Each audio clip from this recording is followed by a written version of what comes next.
So today I'm going to continue our little bit of wisdom series that we've been doing the last few weeks. And today I'm going to talk about really just kind of learning. And I was trying to come up with my notes, and I was thinking, I'm just not somebody who has loved school. Like, that's just not my bag. I never really wanted to do it. I didn't enjoy it. I knew I had to do it, obviously. I guess learning to read is important.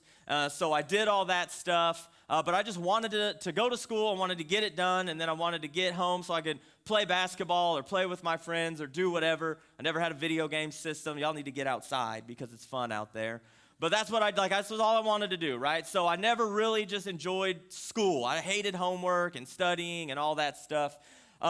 So I just couldn't wait for it to end. And really, work is just way better for me. Like, I could just go to work those hours, and then I get home, and I don't have to do homework or study or write a paper or anything on my own time. Like, it's done whenever I clocked out. So got to college, almost graduated. I was a semester or two away. Sarah and I got engaged, and I was like, oh, well, we're going to get married. I need a job. So I joined the military, and I was like, awesome, here we go, love it.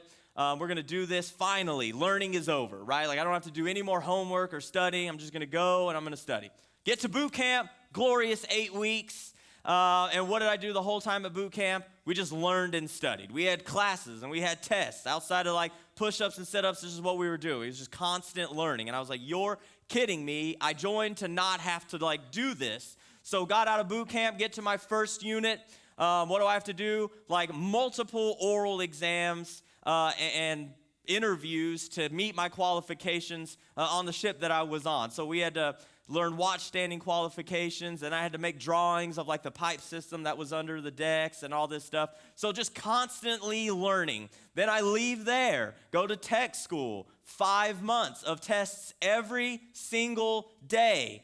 Every day for 5 months.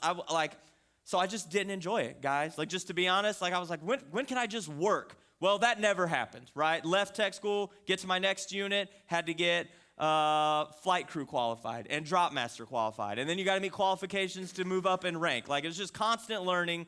Wasn't my favorite. I just wanted to just work and not have to learn. I get out. I come home, like I said, I was a semester or two away from getting my bachelor's degree, and I was like, all right, I'm going to do this. So went back to college. A lot of people take 12 years to graduate college, just FYI.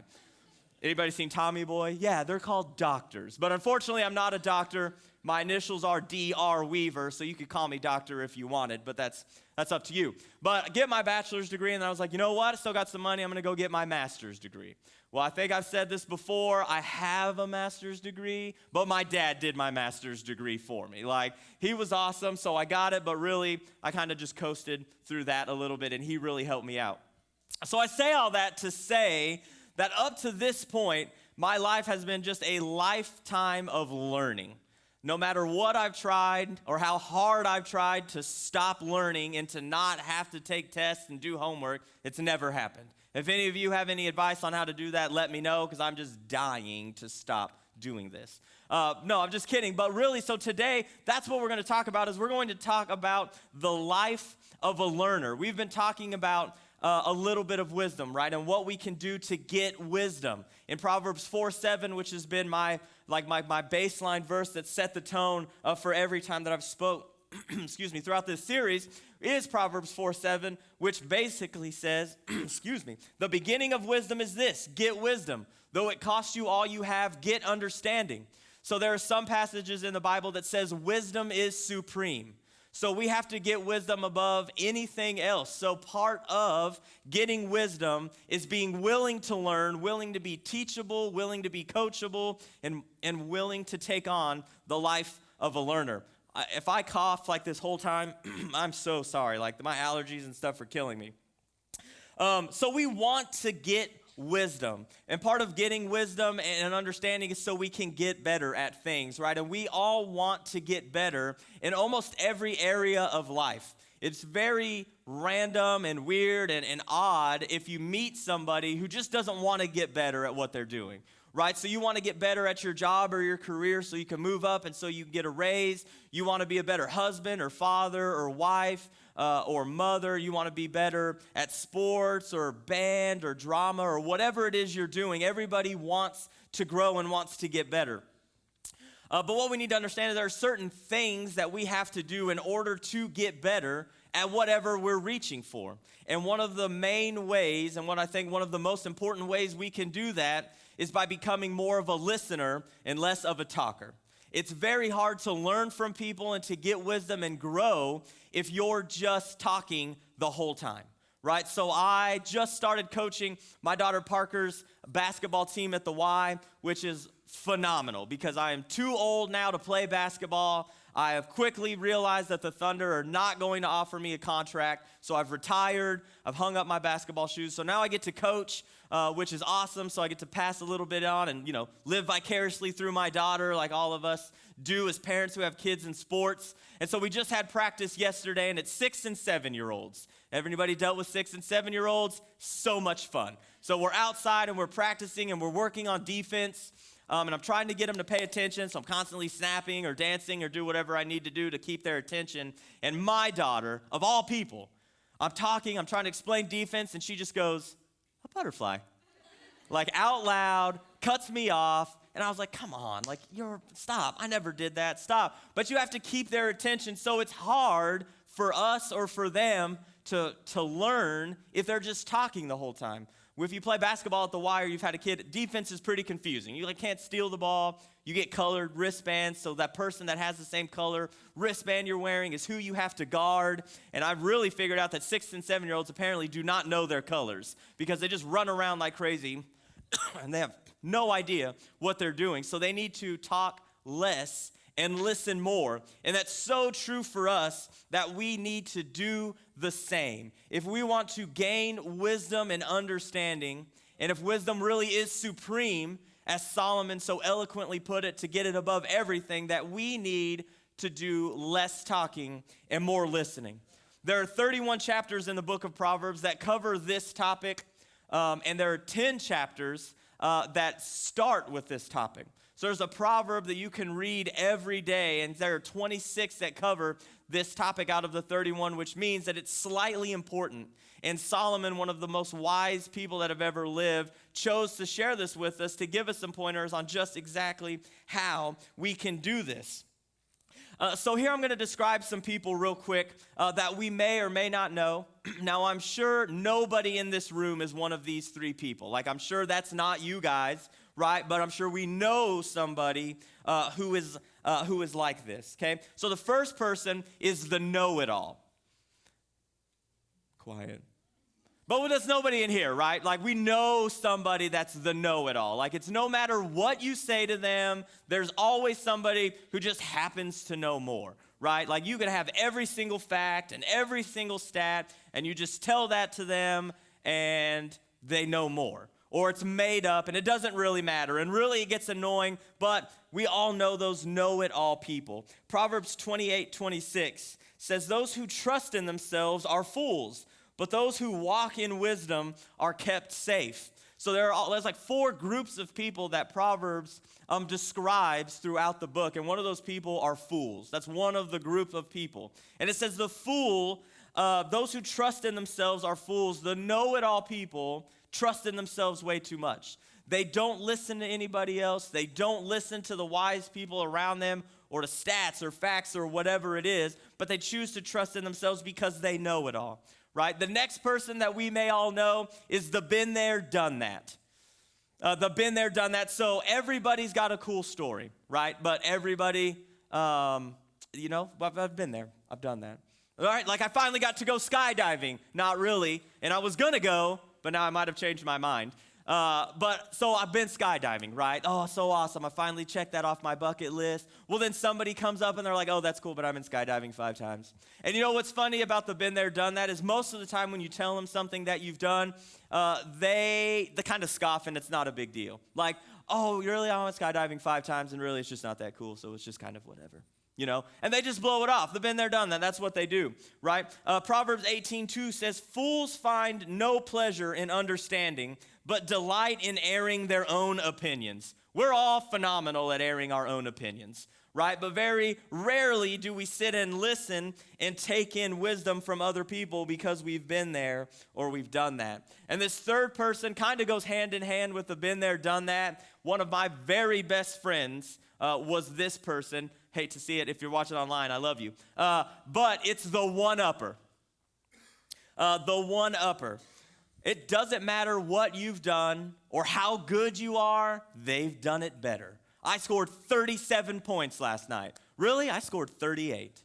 I climbed Mount Everest last week, saved money, I was able to do it. Oh, really? Well, I climbed Mount Everest in flip-flops with no oxygen.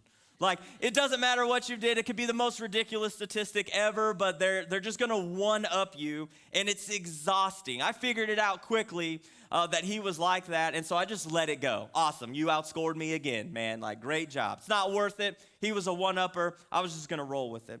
Proverbs 12:15 says, the way of fools seems right to them, but the wise listen to advice. Again, the fool is a person that's brought up a lot, and the way of the fool seems right to them, but the wise listen to advice. If we want to become wise and grow in our understanding and knowledge, then we need to listen to other people and take in what they say.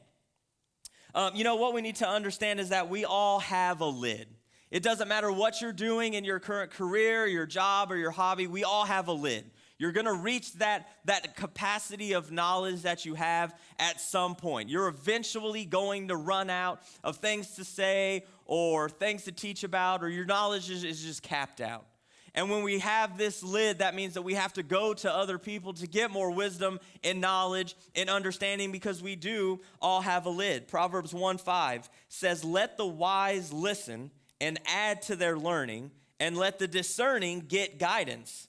So Proverbs is telling us that the wise listen, and when we listen, we add to our learning. So because we have this lid, and because we want to learn, that means we need to listen to advice and take it in. Less talking, more listening. And then it says, let the discerning get guidance. If you don't know what to do, it's because you're talking and you're not listening. If we want direction and we want guidance, then quiet down and listen to the advice and the wisdom of those around you who know more, who have been there. If you've got goals and dreams and aspirations, you have to talk to and hang out and get guidance from people who are where you want to be. You want to be a millionaire, where you're going to have to probably start hanging out and learning from millionaires. You can't listen to broke Uncle Joe who lives somewhere that doesn't have any money. If you're the uncle, I hope nobody has an Uncle Joe, but that's what you have to do, right? You've got to hang out and with those people who have the wisdom that you're trying to gain. Let the wise listen and add to their learning. And so part of listening is an attitude of the heart, right? It's very much just a decision that we have to make. All right, like, I want to get wisdom and understanding, so this is what I'm going to do. And we have to position our hearts in certain ways to allow that growth to happen. So there's a few things that we need to understand that a listening heart has, or a listening heart does. The first one that we see is that a listening heart is humble. Proverbs 11:2 says, when pride comes, then comes disgrace, but with humility comes wisdom. So we need to be humble, because with humility come wisdom. But we all know that saying, pride comes before the fall. We allow our pride to keep us from listening and from growing. And I really think that humility and humiliation kind of go hand in hand, right? Humility is a decision that we make no matter what our circumstances. I could be the best at whatever I do, and I could let you guys know how much better I am than Brian up here on Sunday mornings. Like, we all know I'm funnier. Maybe not. But I'm just kidding, right? But so you choose to be humble. It doesn't matter how good. You make a decision to, see, there it goes again, to be humble, right? But when you choose not to be humble, your pride comes, before the fall. I think humiliation can happen really quickly. It's one or the other. You can be humble, or you can be brought to your knees, and you can be humiliated because you choose not to be humble. But the listening heart is humble. The second thing we know about the listening heart is the listening heart has a desire to grow. And what we need to understand about that is criticism. I don't think anybody really loves criticism, really, especially if you think something is going really, really well. Like the first time we did VBS, it was a little rough, but I thought overall it went good. And then the subsequent years after that, but I learned really quickly that Serena, who's awesome and I love, is really good at giving criticism. It's just so funny. And I tease her about it now because she's like, oh, I need to talk to you guys. And we're all like, oh, all right, well, here we go. But criticism is huge. And not only that, but criticism is growth, right? A lot of people look at criticism as being this terrible thing where people are just constantly judging you and looking down on you. And we all know those people who do that, right? Like they're typically unhappy with themselves or they're just grumpy, upset people. So they look for ways to cut you down, right? But when you surround yourself with wise people who are helping you grow, who care about you, Pastor Brian and Serena love this church, love you guys, and they want this to be the best it can be so we can have a huge impact for the kingdom and on our community. But when you understand that and you're surrounded with those people, when they criticize you, it's not because you did bad, it's because we can always do things better, right? Like we all have this lid, so criticism is growth. It's not bad, it just depends on how you look at it and how you understand it. Proverbs 27:17, we've all read a bunch of times, but it says, as iron sharpens iron, so one person sharpens another. If you've ever seen iron sharpen iron, you know it's not really a pleasant experience. It's hot, it's loud, there's sparks flying, there's all kinds of things, but it's necessary for iron to become sharpened, right? Iron sharpens iron. Growth isn't always pleasant, but it's worth it. The outcome of growing is always worth it, right? And so you need to understand where criticism is coming from. It's not because people don't like you. It's because they want to see you succeed. I played basketball forever. And I got to play up into college, which was like a dream of mine. And I love the sport, which is awesome why my daughter is playing now because it's just phenomenal. She had her first game this last week, shot 2 times, scored once, and I was screaming and crying on the inside because I'm the coach, right? I got to stay unbiased a little bit. And I just did a cool little high five as she ran by. But I'm losing my mind inside, yeah, it's my babe. We got this. She's going to be the one to go pro because it didn't happen for me. But it was so exciting. But I grew up playing basketball. And when I first started really playing competitive basketball, I was about in 7th grade, got into the AAU stuff and really wanted to get better and surround myself with people who were better to challenge me. Well, I remember that I could not do a left-handed layup properly. If you know basketball, when you go up left-handed, you jump off of your right foot. There you go. Somebody said it. Wake up, Dylan. So your right foot, okay? When you go up right-handed, you jump off your left foot. Couldn't do it. I would make my layup, but it looked terrible. It wasn't the right form. And I just remember my coach telling me, hey, wrong foot. But I couldn't get it better and in practice. And it was killing me, and I hated that he was calling me out, right? Because I felt like I was just being criticized all the time. And I was like, all right, well, I've got to fix this. This has got to get better. Went in the driveway. I was about a step away from the goal, and for hours, seriously hours, I just took one step and went up with my left hand. I didn't dribble, so literally it was just this movement for hours and hours. After I got comfortable with that one step and it became muscle memory, I backed up a couple steps, took a dribble or two, did the same thing for hours and hours. Then I got better at that, and I backed up far so I could sprint and run full speed. So then I could just make moves, and I would practice, and then it became muscle memory, right? But because the coach criticized me in that way, it wasn't because he didn't like me or he was trying to get on to me. It's because he saw I was doing something wrong. And in order for me to grow and become a better basketball player, that was something that I needed to get better at. And because of that, playing time went up. I started most of the time through high school, played into college. So lots of things happened because of the criticism that I received. But it wasn't bad. I could have taken it as bad, and I could have resented him a little bit and not practiced and not put in the time and not listened to it, but I did, and the outcome was worth it. It's not always pleasant, but it is important that we do that. The next thing that we know a listening heart does or is the listening heart will embrace correction. Okay, I just talked about the coach getting on to me because I wasn't doing the correct form, but I needed to embrace it. I was listening to him. I had a desire to grow, and I wanted to get better, so therefore, I was going to embrace his correction. And what we need to also know is that correction is not rejection, right? When you correct somebody, it's not because you are rejecting them. It's because you want to see them get better. I've got 2 kids. They're awesome. The other day, maybe yesterday, I don't know, Hayden, my youngest, for whatever reason, decided to bite her sister. It's probably something stupid, but she got a bad attitude, so she's her mother's daughter. I'm just kidding. I only say that because last week, remember, I was like, when all this stuff, it's good when it's your dad. But anyway, she got an attitude problem, so we're trying to fix it. So Ye knows that when she does something, it's spanking time, right? And I just point to my side of the room or the house where our bedroom is because that's where the spankings go down. And I just have to point. She starts crying immediately. You know how kids are when they find out you're going to get in trouble all the time. Cody does it every Wednesday. He just balls all the time. But I just point. She begins to cry, throws a fit, but she walks, and pouts the whole way, always. Dad, I'm so sorry. I'm never going to do it again. And you know what was really funny? This doesn't really have anything to do with the story, but it was hilarious. So I get in there, and I'm like, no, get on the bed. You're only going to get 1 until you fight me, and then it's going to go up to like 12 or whatever. But I'm like, get on the bed. And she's like, but dad, I'm sorry. I'll never do it again. And she's crying and freaking out, right, and screaming.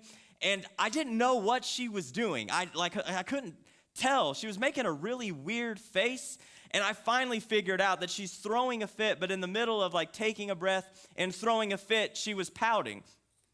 Like that's the face, but she couldn't do it right because she was screaming. So she was just like, Dad, I'm so sorry, I'll never do it again.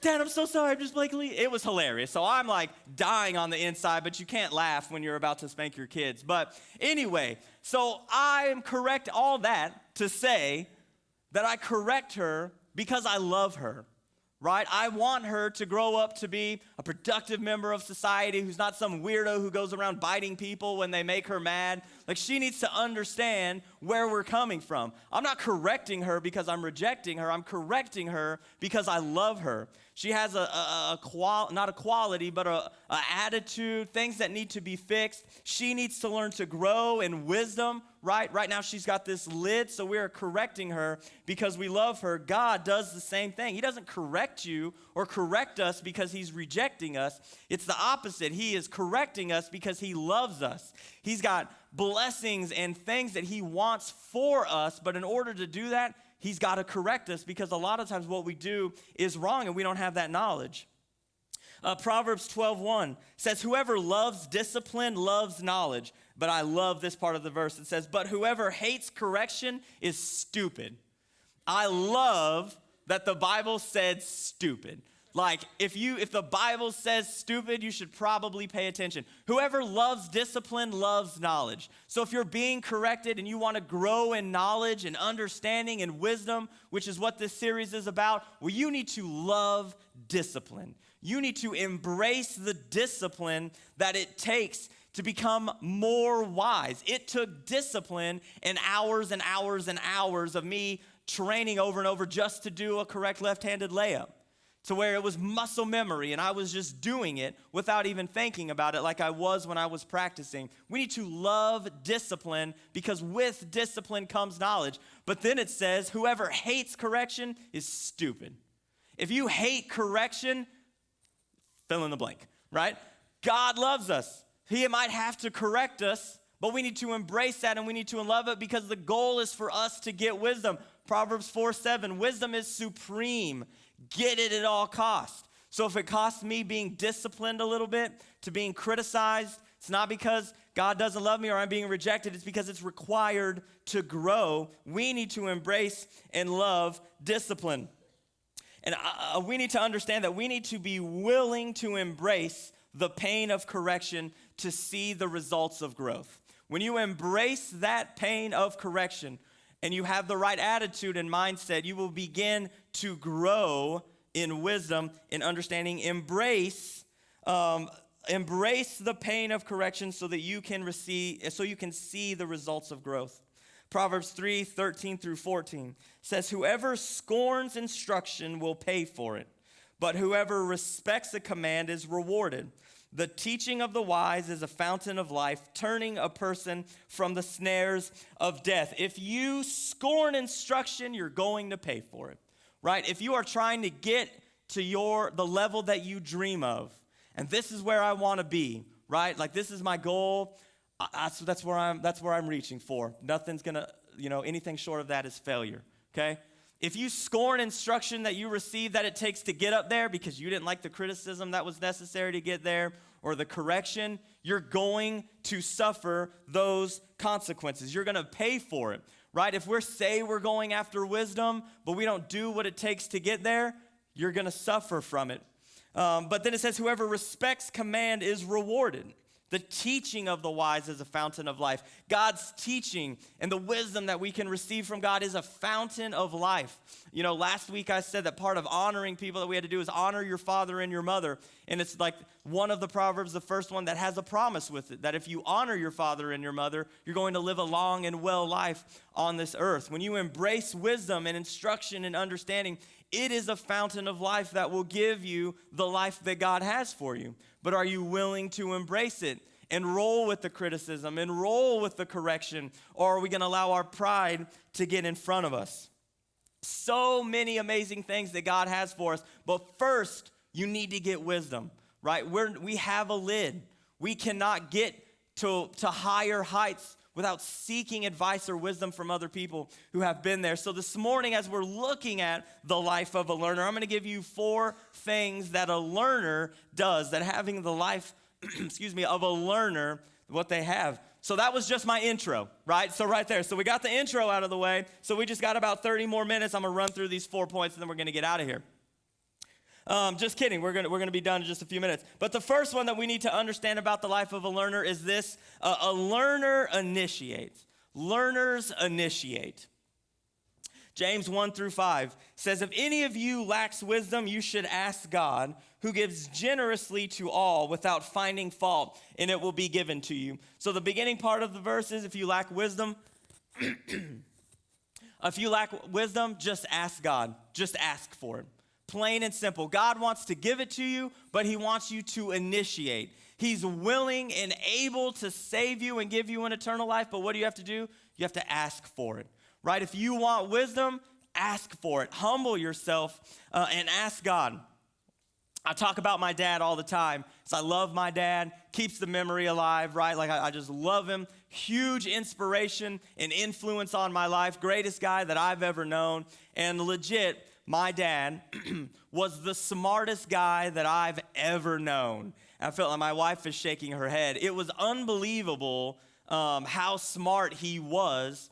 There was nothing that he couldn't do or couldn't help me with. A few weeks ago, I had to change the brake pads and the rotors in my wife's car. Obviously, I was nervous about it because her and my daughter's ride in it. Luckily, it stopped the next time after I did it, so they're good to go. But he always helped me with it, right? So this was the first time I've ever done it without my dad just being there, right? Even if I was doing the work, just knowing he was like watching me reassured me. I got done and I was like, yo, I did it. And I wanted to call him so bad and be like, Dad, like, I did it. I'm a real boy now. Like, this is the first time I felt like a grown-up. 35 years old, and it took that for me to feel like I'm actually a man now. But that ended quick. I still need my dad all the time. But he was so unbelievably smart.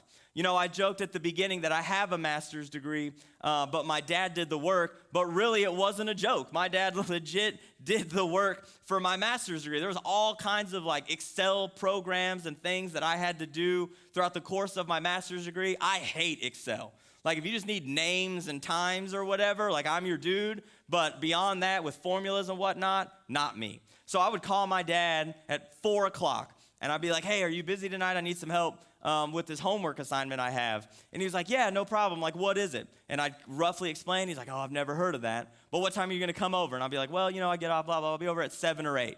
And he's like, all right, awesome. What time does that have to be done? I was like, oh, I got to turn it in by 11:59 p.m. tonight. So we'd have 3-4 hours, to get it done. And so between 4 o'clock and 7 or 8, when I showed up at his house, somehow my dad knew what I needed to, he knew it, right? So he initiated, I asked or whatever, but then he took the steps. He Googled, he read, like whatever it took, by the time I got there, he was good to go. And I was pretty smooth, so I'd be like, oh, no, yeah, I totally see how you do it. Could you do that one more time and show me again, and then click save, just real quick? But one of the toughest things for me that was weird, after he passed away, was I had to shut down and close his library account.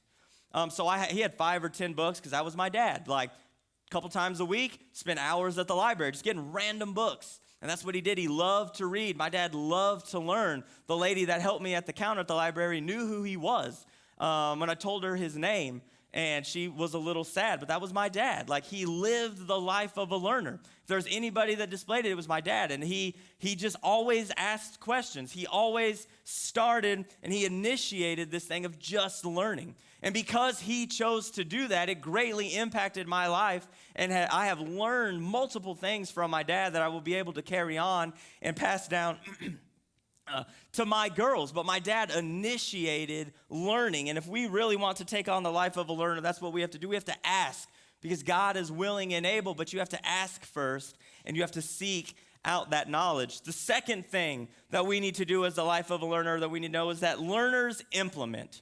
Learners implement. James 1:22 says, do not merely listen to the word and so deceive yourself. You guys read the last 4 words with me. Do what it says. We've all got kids. Well, if you have kids, you want them to do what you tell them to do, when you tell them to do it, and how you tell them to do it, right?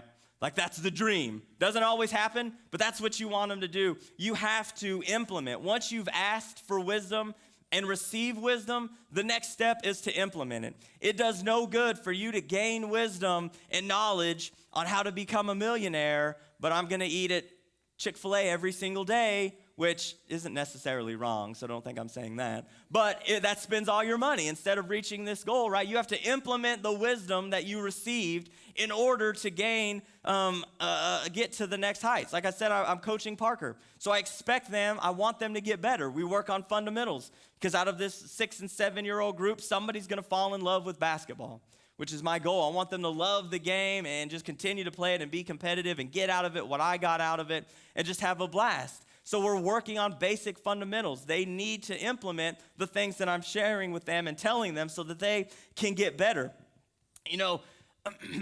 Church members, Christians, Christ followers, a lot of times we struggle so much with implementing. We know what God wants us to do. A lot of times we've asked, what is it that God wants us to do, or we've asked for wisdom, but this implementation part is where we struggle a little bit. We've all got these excuses or reasons why we can't. Oh, man, like I was going to go this morning, but the rain was going sideways, so I just couldn't make it, right? Like we come to church in a covered wagon and we would just be super soaked. But it's super hard for us to be passionate about the things that God is passionate about. It's hard for us to be passionate about God if we're not passionate about the things that God is passionate about.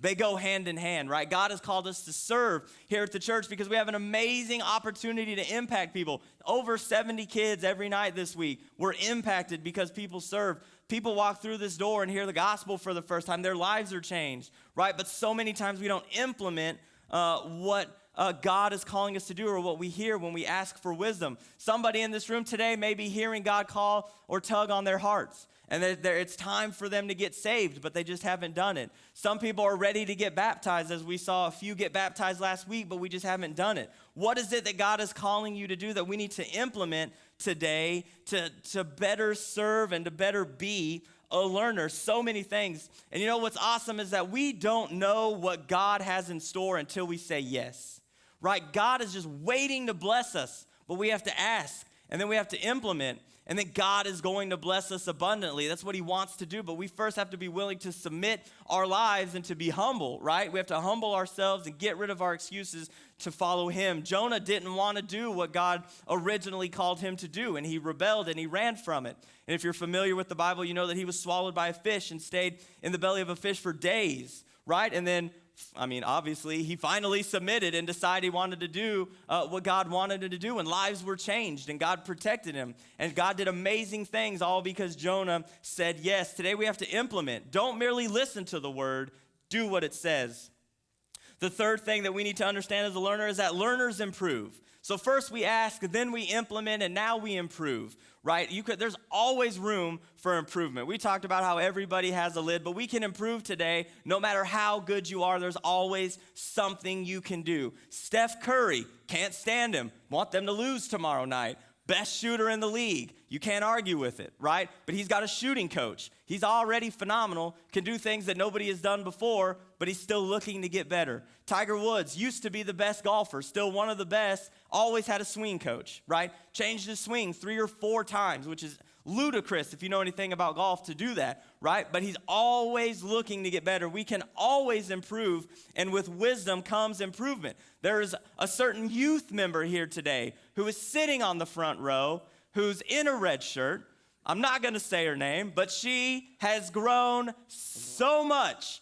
I'm so proud. When she first started coming here, it was like pulling teeth to get her to look at me and give me a high five. Like, I know I'm not that cool or great to look at, but it's just a high five. Like, holy cow, just like give me a high five. Like, oh, come on, right? But she has grown astronomically. And now, not today, but in this current present time, she leads worship on Wednesday nights. She sings in front of other people, which you could not pay me to do, right? Like, I'll talk to a group of 1,000 people or 1,000,000 people before I sing one song in front of 10 people. Like, that ain't gonna happen. But she has grown and improved so much. It's amazing, and God wants all of this for us, but we have to be willing to do what it takes. James 3:17, as I begin to wrap up, says, "But the wisdom that comes from heaven is first of all pure, then peace-loving, considerate, submissive, full of mercy and good fruit, impartial and sincere." What we need to understand is that improvement doesn't happen overnight. We want to get better. We want to be a millionaire already, or we want to start on the basketball team, but that doesn't happen overnight. That's years and years of practice and submitting and gaining wisdom to be able to reach that goal. And another thing is that we need to understand is that some seasons just last longer. Some seasons of improvement last way longer than what you wanted them to last. Why am I not already good at this? Why is this taking so long? Why have I not achieved my dreams? We all go through different seasons, and for each of us, those seasons are different. But improvement still comes, and it's worth it, and it doesn't happen overnight. Encouragement feels good, but correction fosters growth. My college basketball coach would always just get on to us immediately if we were doing something wrong. And he said, well, I'm not going to tell you you're doing a good job if you're not, because you're just going to continue to do the thing that you're messing up with.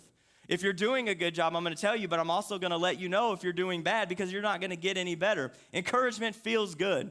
We all love to be encouraged, and we all love that giddy feeling we get when we're told we're going to do a good job. But criticism fosters growth. The point is to grow, to get better, to get past our lid, to gain wisdom. Wisdom is supreme. And so we have to do what it takes to do that, foster growth, embrace correction, all these things. And the last point I have this morning for you is this, that learners inspire. Learners ask, learners implement, learners improve, and lastly, learners inspire. James 3:18 says, peacemakers who sow in peace reap a harvest of righteousness. You reap what you sow. My dad lived the life of a learner.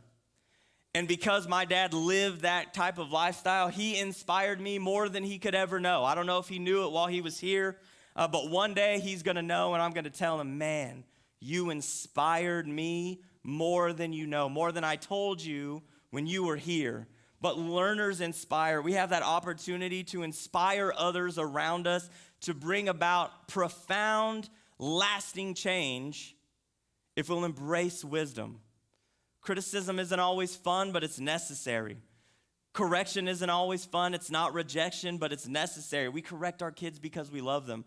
God corrects us. We get criticism because people love us and they want us to see us to get better. So as I close this morning, we need to know this. The habit of a teachable spirit produces a life of consistent wisdom. When you live the life and you have a teachable spirit and you submit yourselves and you're willing to learn, you will live a life of consistent wisdom. Proverbs 4:7, wisdom is supreme. Or get wisdom above everything else. No matter what you have to do, get understanding. Cherish her, and she will embrace you. if we live a life of a teachable spirit and we become a learner, we will live a life of consistent wisdom, and we'll be able to impact further than we would ever know the lives of those around us because we chose to embrace and live those few things that God is calling us to do. Let's pray. And God, we love you.